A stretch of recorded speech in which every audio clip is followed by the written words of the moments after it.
ఎటువంటి సుత్తెను పోలి ఉందో, ఖడ్గమును పోలి ఉందో, బంగారము వంటిదో, అద్దము మరి అంతేకాకుండా ఉదకము వలె కడుగుతుందని చెప్పిన ప్రభువా, మరి యొక్క మాటలను పాటలుగా పాడటానికి మీరు మాకు అనుగ్రహించిన మీ కృపను బట్టి స్తుతిస్తూ సమయంలో నాయన మరి వాక్య భాగం కొరకు మమ్మల్ని సిద్ధపరచండి. ఈ రాత్రి మాతో మాట్లాడి మీరే మహిమ పొందండి. వినగలిగిన చెవులు, గ్రహించే మనసు మాకు అనుగ్రహించండి. అదే రీతిగా మరి పూర్వకాలంలో ఇశ్రాయేలు ప్రజలు మరి వారు వినుట మట్టుకు విందురు కానీ గ్రహింపనే గ్రహింపరు, వారి చెవులు మందంగా ఉన్నాయని నాయన వ్రాయబడింది. తండ్రి, అటువంటి మొండి వైఖరి మాకు కలగకుండా స్పష్టంగా మీ వాక్యము మేము విని అర్థం చేసుకుని ఆ ప్రకారంగా మేము జీవించడానికి మాకు సహాయపడమని ప్రార్థిస్తూ ఈ రాత్రి దీవెనలతో నింపి నడిపించమని యేసు ప్రభు నామములో అడిగి ప్రార్థిస్తున్నాం తండ్రి, ఆమేన్.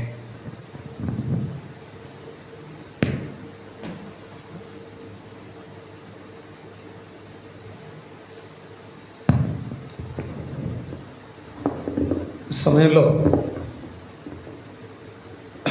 జ్యేష్ఠత్వం యొక్క ప్రాముఖ్యత, జ్యేష్ఠ కుమారుడు దేవుని చేత దీవించబడినవాడు, దేవుడు ఎన్నుకున్నటువంటి జ్యేష్ఠ కుమారుడు. కానీ ఏమైపోయాడు అంటే కనిష్ఠుడిగా మారాడు. లేక చాలా సందర్భాలలో మరి జ్యేష్ఠులైనటువంటి వారందరూ కూడా మరి వెనుకకు త్రోసివేయబడుతూ వచ్చారు. మరి పరిశుద్ధ గ్రంథమైన బైబిల్ నుండి మొట్టమొదటి వ్యక్తి ఈ భూమి మీద మరి ఎవరు అని అంటే మీరేం చెప్తారు? ఆదాము. చూద్దాం. లూకా సువార్త 3వ అధ్యాయం చివరి వచనం చదువుదామా. కొత్త నిబంధనలో లూకా సువార్త 3వ అధ్యాయము 38వ వచనం మనం ఇక్కడ చూద్దాము. కైనాను ఎనోషుకు, ఎనోషు షేతుకు, షేతు ఆదాముకు, ఆదాము దేవునికి కుమారుడు. ఆదాముని గురించి మనం ఏం చూస్తున్నామంటే దేవునికి కుమారుడు. ఆదాము ఎవరు అంటే మనం ఏం చెప్తాం? ఆదాము దేవుని కుమారుడు. దేవుని కుమారుడు ఎట్లయ్యాడు? దేవుని కుమారుడు ఎట్లయ్యాడు చెప్పాలి. 2వ అధ్యాయము 7వ వచనం, ఆదికాండం 2వ అధ్యాయం 7వ వచనం. దేవుడైన యెహోవా నేల మంటితో నరుని నిర్మించి వాని నాసికారంధ్రములలో జీవవాయువును ఊదగా నరుడు జీవాత్మగా మారి తయారు చేయబడ్డాడు. మొదటి మనుషుడైన ఆదాము. తర్వాత అతని నాసికారంధ్రములలో దేవుని యొక్క జీవవాయువు నివసిస్తూ ఉంది. అది కాబట్టి ఇక్కడ దేవుడు మరి ఊది అనగా తన శ్వాసలో అనగా తనలో ఉన్నటువంటి ఊపిరిని ఆదాముకు విడిచిపెట్టాడు. అంటే ఆల్మోస్ట్ ఒక ప్రసవ వేదన వలె అతడు తన కుమారుడైన ఆదామును ఇక్కడ ఉద్భవింప చేశాడు అనేటటువంటిది మనకు అర్థమైంది.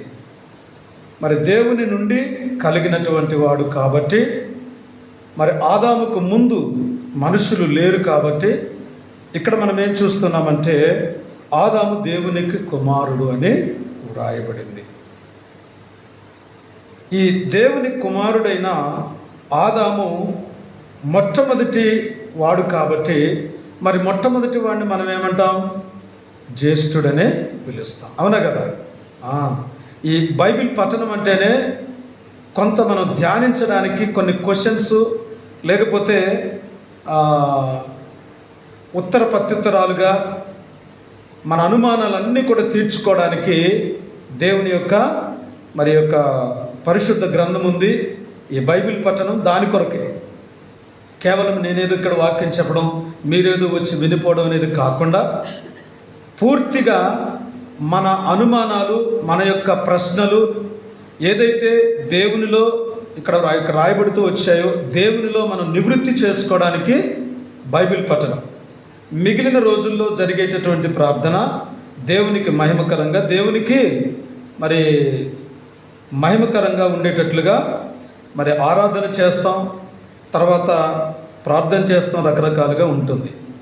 ఇప్పుడు మొట్టమొదటిగా జన్మించినటువంటి ఈయన అనగా దేవుని చేత తయారు చేయబడి ఉద్భవించినటువంటి యొక్క మానవుడు దేవునికి కుమారుడుగా పిలువబడ్డాడు. దేవునికి కుమారుడు అనే గొప్ప ఈ కాన్సెప్ట్ అంత అద్భుతమైంది. మరి మనమెవరము, ఇక్కడున్నటువంటి మనం ఎవరము అని అంటే బైబిల్ ఏం చెప్తుంది దీనికి? యోహాను సువార్త 1వ అధ్యాయము 12వ వచనం చదువుదాం. యోహాను సువార్త 1వ అధ్యాయము 12వ వచనం. తనను ఎందరు అంగీకరించిరో వారికందరికీ అనగా తన నామమందు విశ్వాసముంచు వారందరికీ దేవుని పిల్లలగుటకు ఆయన అధికారం ఇచ్చారు. మనదేమో అధికారము, ఆదాము అట్లా అధికారం ఉంది నాకని చెప్పడం కదా. ఆదాము దేవుని కుమారుడు అని లూకా రాస్తున్నాడు కదా. మనము కూడా ఆయనను విశ్వసించిన కారణముగా, ఆయన రక్తములో కడగబడిన కారణంగా, ఆయనను మనము దేవుడిగా ప్రభువుగా అంగీకరించిన కారణంగా మనమేమయ్యాము అంటే మనము కూడా దేవుని పిల్లలమయ్యాము. మనము కూడా దేవుని యొక్క సంతానం అయిపోయాం. మంచిది, అర్హత. ఈ గొప్ప అర్హత మనం సాధించాం. ఇది ఎలా దొరికింది మనకంటే యేసు ప్రభు ద్వారా ఈ యొక్క లాభకరమైనటువంటి ఈ వంతమైనటువంటి విషయం మనకు లభించింది. అయితే ఈ మొదటి మనుష్యుడైన ఆదాము ఏమైపోయాడు అంటే దేవుని ఆజ్ఞను మీరాడు. అవునా కదా. మొట్టమొదటి అర్హత పొందాడు, దేవుని కుమారుడని అర్హత పొందాడు. అర్హత పొందినటువంటి మనిషి ఏమైపోయాడు? పాపము చేసి ఆజ్ఞను అతిక్రమించాడు. ముందు చెప్పాడు దేవుడు ఏమనంటే 2వ అధ్యాయము, ఆదికాండము 2వ అధ్యాయము చూడండి. ఆదికాండము 2వ అధ్యాయము 17వ వచనం, 16ను కూడా చదువునాను. దేవుడైన యెహోవా ఈ తోటలోనున్న ప్రతి వృక్ష ఫలములను నీవు నిరభ్యంతరముగా తినవచ్చును, అయితే మంచి చెడ్డల తెలివినిచ్చు వృక్ష ఫలములను తినకూడదు.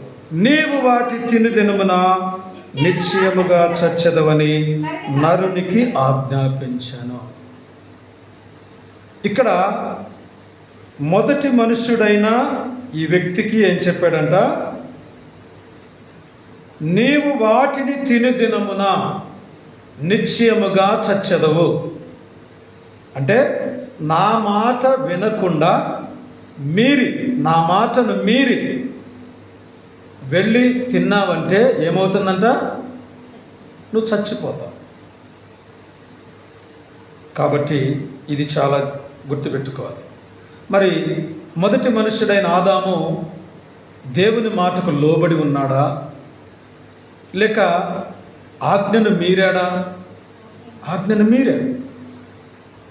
చూడండి, కాబట్టి ఆజ్ఞను మీరడం వల్ల జరిగిన విషయం ఏంటంటే అతడు చేసినటువంటి పొరపాటును బట్టి మరి యొక్క ఆదాము, అర్థమైందా? అతడు చేసిన పొరపాటును బట్టి కడపటి ఆదాము ఇంకొక ఆదాము అవసరమైనాడు దేవునికి. 2 వచనాలు చదువుదాం. ఒకటి రోమాపత్రిక 5వ అధ్యాయం 12వ వచనం. 2వ వచనం ఎక్కడంటే కొరింథీయులకు రాసిన మొదటి పత్రిక 15వ అధ్యాయం. ముందు రోమాపత్రిక 5:12 చదువున.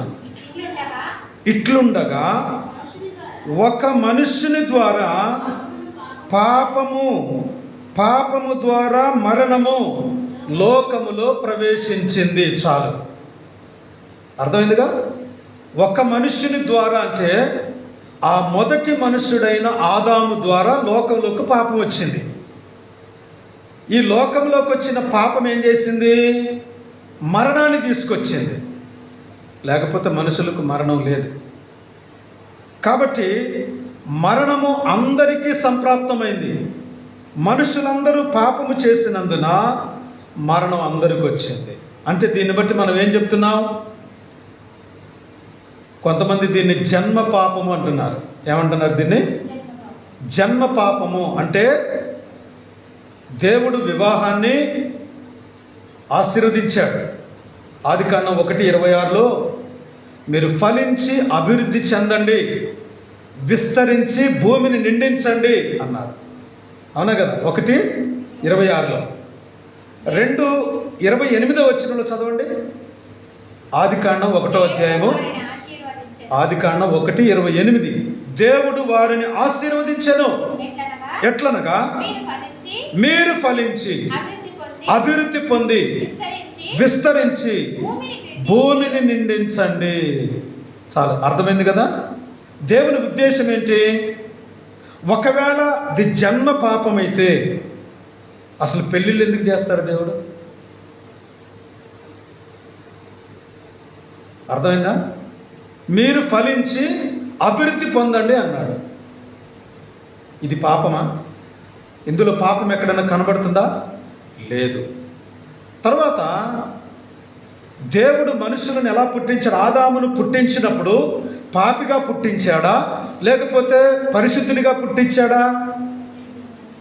ప్రసంగి గ్రంథం 7వ అధ్యాయం. తర్వాత మనము కొరింథీ పత్రికలోకి వద్దాం. ప్రసంగి గ్రంథం 7వ అధ్యాయంలో ఇక్కడ మనుషులను దేవుడు ఎలా పుట్టించాడో 29వ వచనం, అంటే చివరి వచనం. ఇది ఒకటి మాత్రము నేను కనుగొంటిని. అదేమనగా దేవుడు నరులను యథార్థవంతులుగా పుట్టించెను, కానీ వారు వివిధమైన తంత్రములు కల్పించుకున్నారు. అంటే వివిధ తంత్రాలంటే అవ్వ చెప్పిన మాట వింటారు, అపవాది చెప్పిన మాట వింటారు. వివిధమైన తంత్రాలు, తప్పిపోవడానికి వివిధమైన తంత్రాలు కల్పించుకున్నటువంటి, కానీ పుట్టడం మాత్రం దేవుడు ఏ విధంగా పుట్టించాడంట? వీళ్ళను యథార్థవంతులుగా పుట్టారు. పుట్టిన ప్రతి మనిషి యథార్థవంతుడే, పాపము లేదు. కానీ ఆదాము తన స్వభావములో ఏముందో తెలుసా? పాపం ఉంది. ఇది ఎలా వచ్చింది? ఏదేను తోటలోకి పాపం ఎలా ప్రవేశించింది? ఆదామును చెడగొట్టింది అంటే అపవాది ద్వారా. కాబట్టి ఏదైతే బుద్ధిపూర్వకంగా దేవుని ఆజ్ఞను విడిచిపెట్టి పాపము చేశాడో దేవుని కుమారుడుగా ఉండే అర్హత పోగొట్టుకున్నాడు. లేకపోతే ప్రపంచానికి ఇతడు ఒక మాదిరికరమైనటువంటి పురుషుడుగా, ఒక మాదిరికరమైన నరుడుగా, దేవునికి ఉపయోగపడే ఒక పాత్రగా ఉండేవాడు. అప్పుడు దేవుని ఉద్దేశాలు, ఆలోచనలు, దేవుని ప్రణాళికలు అద్భుతంగా ఉండేవి. ఇప్పుడు కొరింథీ పత్రికలో చూద్దాం. 15వ అధ్యాయం. కొరింథీయులకు రాసిన మొదటి పత్రిక 15వ అధ్యాయంలో ఇక్కడ 45వ వచనం చదువుదాం. ఇందు విషయమై ఆదాము ఆదామును మొదటి మనుష్యుడు. ఆదాము ఎవరంట? మొదటి మనుష్యుడు. ఆ తర్వాత జీవించు ప్రాణి ఆయనని వ్రాయబడి ఉన్నది. కడపటి ఆదాము. ఈయనెవరు? కడపటి ఆదాము. కడపటి అంటే చివరిగా వచ్చిన ఆయన. ఈ కడపటి ఆదాము ప్రభు అయిన యేసుక్రీస్తు. యేసు ప్రభువుకు కడపటి ఆదాము అనే పేరు కూడా ఉంది. ఈ కడపట వచ్చినటువంటి ఆదాము అనగా ప్రభు యేసుక్రీస్తు భూ సంబంధమైన వాడు కాదు, మట్టిలో నుంచి మరలా తీయబడిన వాడు కాదు, పరలోక సంబంధి. లూకా సువార్త 1:35 ప్రకారంగా ఆయన పరిశుద్ధాత్మ ద్వారా జన్మించినటువంటి వాడు. లూకా సువార్త 1:35 కూడా చూడండి, మనకు అర్థమవుతుంది.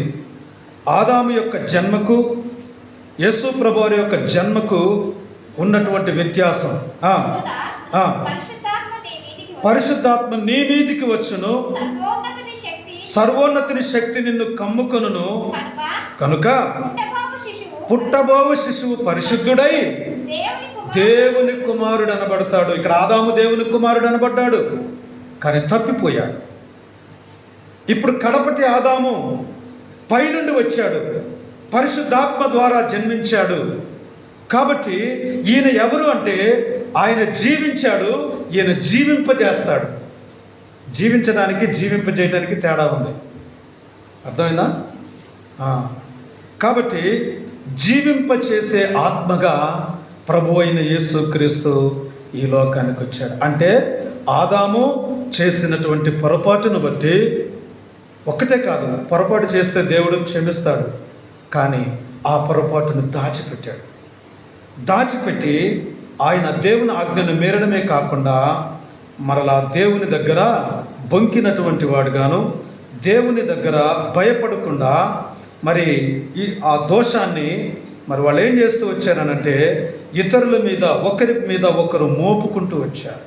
ఆ కారణం చేత ఈ జ్యేష్ఠత్వపు హక్కు అనగా దేవుడు ఇవ్వాలి అనుకున్నటువంటి దీవెనలు అతడు పోగొట్టుకుంటూ వచ్చాడు. ఒకటి, పాపం చేశాడు.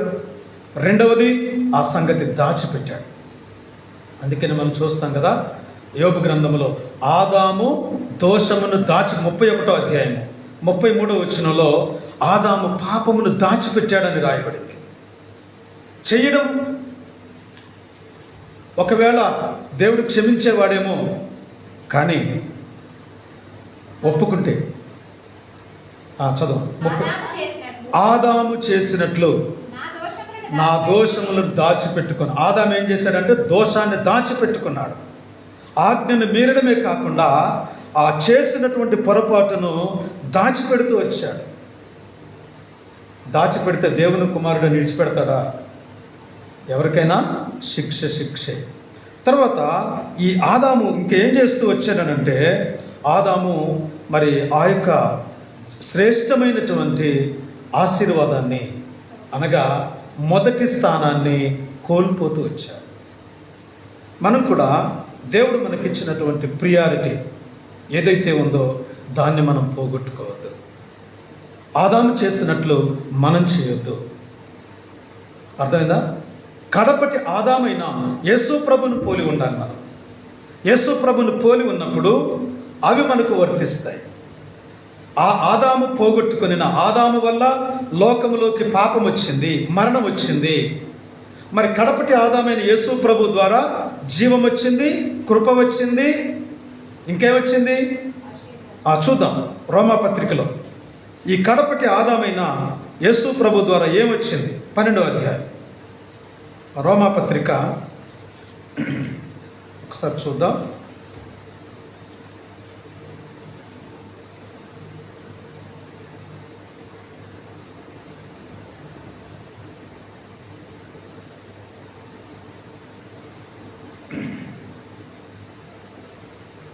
ఐదో అధ్యాయము 12వ వచనం చదివారు కదా. ఇప్పుడు 14వ వచనం చదువుదామా. ఆయనను ఆదాము చేసిన అతిక్రమము ఆదాము చేసిన అతిక్రమమును పోలి పాపము చేయని వారి మీద కూడా పాపము చేయని వారి మీద కూడా ఆదాము మొదలుకొని మోసే వరకు మరణమేలను మరణము ఏలుతూ వచ్చింది. ఆదాము రాబోవు వానికి గురుతై ఉండెను. 15 వచనం. అయితే అపరాధము కలిగినట్లు కృపావరము కలగలేదు. ఎట్లనగా ఒకని అపరాధము వలన అనేకులు చనిపోయిన ఎడల మరి ఎక్కువగా దేవుని కృపయు యేసుక్రీస్తును ఒక మనుష్యుని ద్వారా కృపచేతనైన దానమును అనేకులకు విస్తరించింది. అంటే మొదటి మనుషుడైన ఆదాము ద్వారా మరణం వచ్చింది. ఆదాము మొదలుకొని మోసే వరకు మరణమేలింది. ఇప్పుడు మోసే వచ్చిన తర్వాత ఎందుకు మోసే వరకు అని అన్నాడు అంటే, మోసే వచ్చిన తర్వాత దేవుడు ప్రజలకు ధర్మశాస్త్రం ఇచ్చాడు. సీనాయి పర్వతం మీద ధర్మశాస్త్రం ఇచ్చినప్పుడు ఆ ధర్మశాస్త్రం ఉంది కాబట్టి ఆ ధర్మశాస్త్రము చొప్పున ప్రజలు నడవాలి. ఆదాముకు చెప్పినట్లు వీళ్ళకి చెప్పడిక. ఇక మోసే చేతిలో ఉన్న ధర్మశాస్త్రము ప్రజలకు ఇవ్వబడింది కాబట్టి ఏదైతే ఆ 10 ఆజ్ఞలు ఉన్నాయో వాటిని బట్టి నడిస్తే చాలు. ఇప్పుడు మనుషులు ఏమైపోతారు? పరిశుద్ధులుగా మారిపోతారు. ఒకవేళ ఈ 10 ఆజ్ఞలు కూడా మీరితే మరలా వీళ్ళు కూడా ఏమైపోతారనంటే మరలా ఆదాము దగ్గరికి వెళ్ళిపోతారు. ఆదాము ఏ పాపాన్ని అయితే అంటే ఏ అతిక్రమాన్ని అయితే చేస్తూ వచ్చాడో వీళ్ళు కూడా ధర్మశాస్త్రం వింటూ ఉన్నారు. వాళ్ళు ప్రతిరోజు ధర్మశాస్త్రాన్ని వినిపిస్తూ ఉంటాడు యాజకుడు. ఏం చేస్తే యాజకుడు పనేంటో తెలుసా? ధర్మశాస్త్రం వినిపించడం. ప్రవక్త పనేంటో చెప్పన వాక్యం చెప్పడం. ఈ విధంగా ఆ యొక్క ప్రవక్తలు యాజకులు దేవుని యొక్క వాక్యాన్ని బోధించినప్పుడు ప్రజలు విని ఓ ఇలా ఉందా అని భయపడి వాళ్ళు ఏం చేస్తూ ఉంటారంటే ఆ వాక్య ప్రకారంగా జీవిస్తూ ఉంటారు. తప్పులుంటే సరి చేసుకుంటూ ఉంటారు. ఒకవేళ ఈ విధంగా ఇంకా అధికమైనటువంటి పాపం ఉన్నట్లయితే వారు ఏం చేస్తారంటే ఆ పాపానికి ప్రాయశ్చిత్తముగా వాళ్లకు 5 రకాల బలులు ఇవ్వబడ్డాయి. ఎన్ని బలులమ్మా? 5 రకాల బలులు. ఈ 5 రకాల బలులు వాళ్ళు నెరవేర్చాలి. దహన బలి, ప్రాయశ్చిత్త బలి, పాప పరిహారార్థ బలి, అపరాధ పరిహారార్థ బలి, సమాధాన బలి. ఈ యొక్క 5 బలులు వాళ్ళు చేసినప్పుడు వారికి విముక్తి కలుగుతుంది. దాని కొరకు నిర్దోషమైనటువంటి గొర్రెపిల్ల దాన్ని తీసుకోవాలి.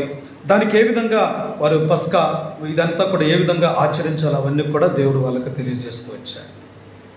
కాబట్టి 5 కాండాలు, ఆదికాండం, నిర్గమకాండం, లేవికాండం, సంఖ్యాకాండం, ద్వితీయోపదేశ కాండం, ఈ 5 కాండాలు మోషే చేత రాయబడ్డాయి. కాబట్టి మరి మొదటి మనుషుడైన ఆదాము ఏదైతే పాపం చేస్తూ వచ్చాడో అది మోసే వరకు వచ్చిన తర్వాత అక్కడ స్టాప్ చేయబడింది. అక్కడ నుంచి దేవుడు ధర్మశాస్త్రం ఇచ్చాడు కాబట్టి ఆ ధర్మశాస్త్రాన్ని మాత్రం వాళ్ళు అనుసరిస్తారు. ధర్మశాస్త్రములో బలులు, నైవేద్యాలు ఉన్నవి కనుక వాటి ప్రకారంగా దేవుడు మానవులను క్షమించడానికి ఇష్టపడ్డాడు. ఆ తర్వాత ఈ ధర్మశాస్త్రము ఏదైతే చెబుతుందో ధర్మశాస్త్రం చేయదు. గుర్తుపెట్టుకోండి, ఎప్పుడు కూడా ధర్మశాస్త్రం ఏమి చేయదు. గోడ మీద వ్రాయబడ్డ వాక్యం ఏమి చేయదు. అది మనల్ని భయపెడుతుంది. అది మనల్ని గుర్తు చేస్తుంది. మన పాపాన్ని వేలెత్తి చూపిస్తుంది. అదే వాక్యం అంటే. ఇదిగో నువ్వు ఇలా ఉన్నావు అని అర్థము వలె మనకు ప్రతిబింబింపజేస్తూ దాన్ని మనం చూసుకోవాలి. అలాగని ఇప్పుడు అది మనకి ఏం చేయదంటే మన పాపానికి ప్రాయశ్చిత్తం చేయదు. నువ్వు ఇలా తప్పు చేసావా? ధర్మశాస్త్ర ప్రకారముగా వాళ్ళు ఏం చేశారు? పుట్టిన వెంటనే ఏం చేయాలా? చూడండి లూకా సువార్త. ధర్మశాస్త్ర ప్రకారంగా ఇందాక 1వ అధ్యాయం చదివారు కదా, ఇప్పుడు 2వ అధ్యాయం 21వ వచనం. 2వ అధ్యాయము 21వ వచనం లూకా సువార్త. ఆ శిశువునకు సున్నతి చేయవలసిన 8వ దినము వచ్చినప్పుడు గర్భమందు ఆయన పడకమునుపు దేవదూత చేత పెట్టబడిన యేసు అను పేరు వారు ఆయనకు పెట్టిరి. మోషే ధర్మశాస్త్రము చొప్పున వారు తమను శుద్ధి చేసుకొని దినములు గడిచినప్పుడు. అర్థమైందమ్మా? మోషే ధర్మశాస్త్రము చొప్పున వారు తమ్మును శుద్ధి చేసుకొని దినములు గడిచినప్పుడు అంటే అర్థం ఏంటి? మగపిల్లాడు పుడితే ఈ పురిటాలు ఎన్ని రోజులు ఆ ప్రసూతి యొక్క దినాలు ఆచరించాలి, ఆడబిడ్డ పుడితే ఎన్ని రోజులు దాన్ని పాటించాలి, ఈ యొక్క నియమాలన్నీ కూడా వాళ్ళు పాటించిన తర్వాత అప్పుడు దేవుని మందిరానికి రావాలి. అప్పుడు ఏం చేయాలి? వారు మోషే ధర్మశాస్త్రము చొప్పున అన్నారు కదా. కాబట్టి నిర్గమాకాండము 13వ అధ్యాయము 9వ వచనం. మనకు పాత నిబంధనలో ఈ విషయాలన్నీ కూడా ఉంటాయి. నీ నోట నుండినట్లు బలమైన చేతితో యెహోవా ఐగుప్తులో నుండి. అమ్మా సరే, అదంతా ఇప్పుడు వద్దు. కానీ లేవియా కాండము 12వ అధ్యాయము 1వ వచనం చదవమ్మా. మీరు చదవండి, అనుకున్న వాళ్ళు చదవండి.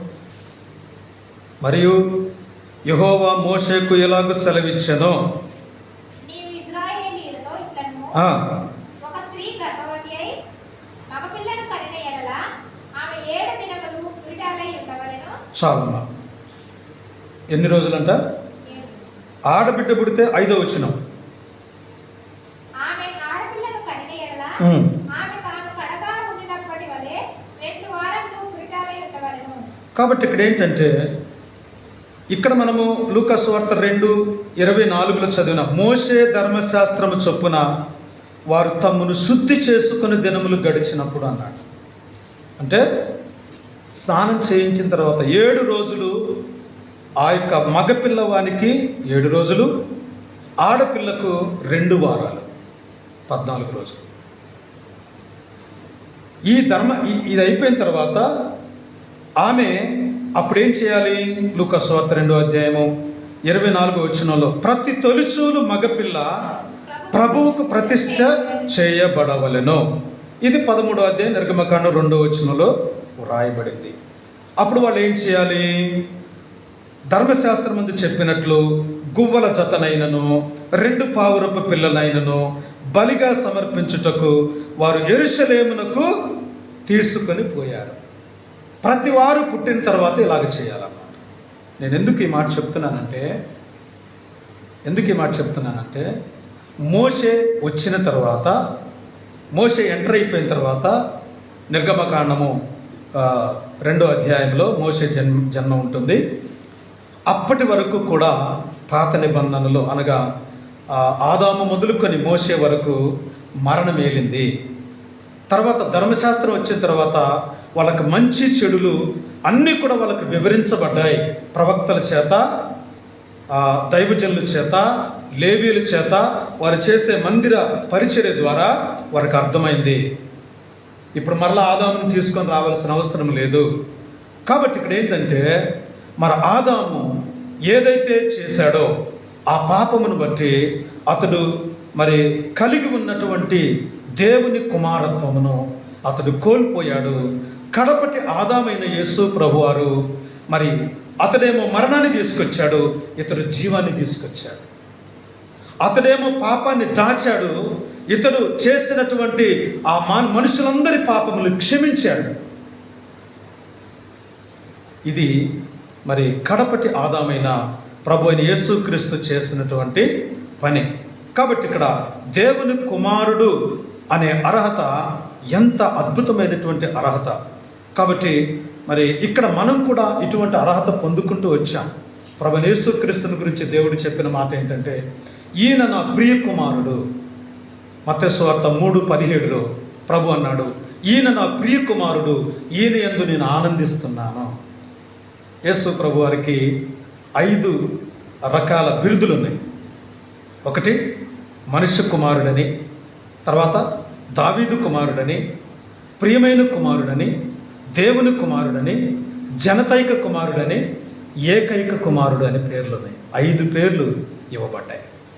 మరి వీటన్నిటినీ సార్థకం చేస్తూ ఆదాము చేసినటువంటి దోషములన్నిటినీ కూడా మరి ఆదాము మొదలుకొని ఈరోజు స్టిల్ భూమి మీద బ్రతుకుతున్న ప్రతి మనిషి యొక్క పాపములను ఆయన క్షమించడానికి సిద్ధంగా ఉన్నాడు. కాబట్టి కడపటి ఆదాము ప్రభువైన యేసుక్రీస్తు కనుక ఆయన ద్వారా పాపక్షమాపణ, ఆయన ద్వారా నిత్య జీవము కలిగి ఉన్నాయి. అందువల్ల ప్రభు చెప్పిన మాట ఏంటంటే, మరి నాయందు విశ్వాసం ఉంచిన వాడు చనిపోయినా బ్రతుకుతాడు. అపరాధముల చేత, పాపముల చేత మనము చచ్చిన వారమై ఉన్నప్పుడు సైతము యేసు ప్రభు ద్వారా మనలను బ్రతికిస్తూ వచ్చాడు. ఇది ఎలా జరిగింది? ఆదాము పోగొట్టుకున్న పాపాన్ని నివృత్తి చేసింది ఎవరు? దాన్ని నిర్వీర్యం చేసింది ఎవరు? దానిని మరి జయించింది ఎవరు అనేటటువంటిది మనకు అర్థం కావాలి కదా. కాబట్టి ఇప్పుడు ఆదాము మరి కడపటి ఆదాముగా ప్రభు అయిన యేసుక్రీస్తు రావడం జరిగింది. మరి రెండవ ఆదాము అనగా కడపటి ఆదాము అనేటటువంటి దాన్ని మనం అక్కడ కూడా చూస్తూ వచ్చాం. యేసు ప్రభు చేసినటువంటి మరి ఈ యొక్క ధర్మశాస్త్రం ఏదైతే చేయలేకపోయిందో, ధర్మశాస్త్రం ఏం చేయదని చెప్పాను? ధర్మశాస్త్రం మనుషుల కొరకు చావదు. అర్థమైందా? ధర్మశాస్త్రము మనుషుల కొరకు చనిపోదు. ఇప్పుడు రోడ్డు మీద ఒక ఆజ్ఞ రాయబడింది అనుకోండి, ఇక్కడ మరి చాలా ప్రమాదకరమైన స్థలం కాబట్టి మీరు నెమ్మదిగా వెళ్ళండి అని రాశారు. అక్కడ రాశారు, కానీ మనల్ని నెమ్మదిగా తీసుకెళ్ళేది ఎవరు? మనమేనా? మరి ధర్మశాస్త్రము చెయ్యలేని పని యేసు ప్రభువు చేశారు. చూద్దాం అది కూడా. హెబ్రీ పత్రిక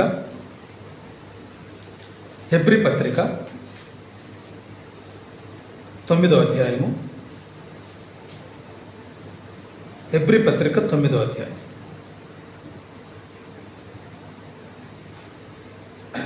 16-17 వచ్చిన చదువు. మరణ శాసనము ఎక్కడ ఉండునో కాబట్టి మరణ శాసనము అంటే దీనిని తినుదినమున నిశ్చయముగా చచ్చదు అని ఎవరు చెప్పారు? యెహోవాయే కదా. ఏదెను తోటలో ఆదికాండం 2:17 చెప్పాడు. ఇప్పుడు ఇక్కడేం చదువుతున్నాం మనం? మరణ శాసనం ఎక్కడ ఉండునో అక్కడ మరణ శాసనము రాసిన వాని మరణము అవశ్యం.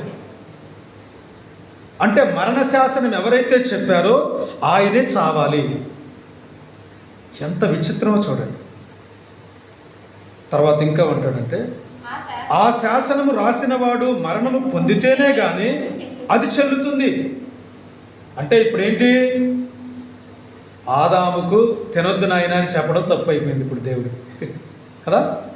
ఆ చెప్పినటువంటి దేవుడు ఇప్పుడు ఏం చేస్తున్నాడు?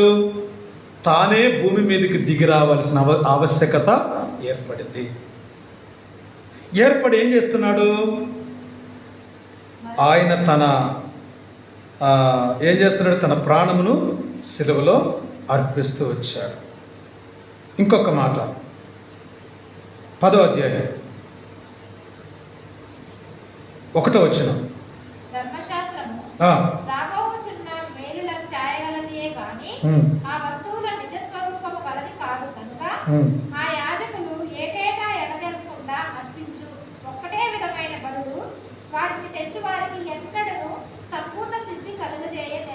అంటే వీళ్ళు ప్రతి సంవత్సరం తీసుకొస్తున్నారు. సంవత్సరానికి ఒక్కసారి గొర్రె పిల్లని తీసుకొస్తున్నారు. మేము తప్పు చేశాం, మేము చాలా పొరపాట్లు చేశాం, మోషే ధర్మశాస్త్ర ప్రకారంగా మరి గొర్రెపిల్ల తల మీద మా చేయి పెడుతున్నాం, కుటుంబం అంతా చేయి పెడుతున్నాం. మరి మా పాపములన్నీ ఈ గొర్రెపిల్ల భరిస్తూ ఉంది కాబట్టి ఆ గొర్రెపిల్లను చంపి, అనగా దాన్ని కట్ చేసినప్పుడు ఆ రక్తము కొంత పళ్ళెములు తీసుకొని ఆ రక్తము మీ కొరకు చిందించబడింది కాబట్టి మీ పాపం ప్రాయశ్చిత్తమైందని చెప్పి లోపల ఆ ఉన్నటువంటి బలిపీఠం మీద దాన్ని ప్రోక్షించినప్పుడు బయట ఉన్నటువంటి గొర్రెపిల్లను తీసుకొని వచ్చిన వారి పాపము క్షమించబడింది. కానీ ఇలా ఎంతకాలం చేయాలి? ఇక సంవత్సరం ఇలా చేసుకుంటూ పోవడమేనా? అందువల్ల ఏమంటాడంటే 2వ వచనం, అలాగు చేయగలిగిన ఎడల సేవించు వారు ఒక్కసారే ఉమ్. శుద్ధిపరచబడిన తరువాత ఆ, వారి మనస్సాక్షి పాపజ్ఞప్తి ఇకను ఉండదు గనుక వాటిని అర్పించుట మానుదురు కదా. అయితే ఆ బలులు అర్పించుట చేత ఏటేటా పాపములు జ్ఞాపకమునకు వస్తున్నాయి. వీళ్ళు ఏం చేస్తున్నారంటే ప్రతిసారి ఎలా చేస్తున్నారు? అయ్యో అంటున్నారు, మరలా తీసుకెళ్తారు.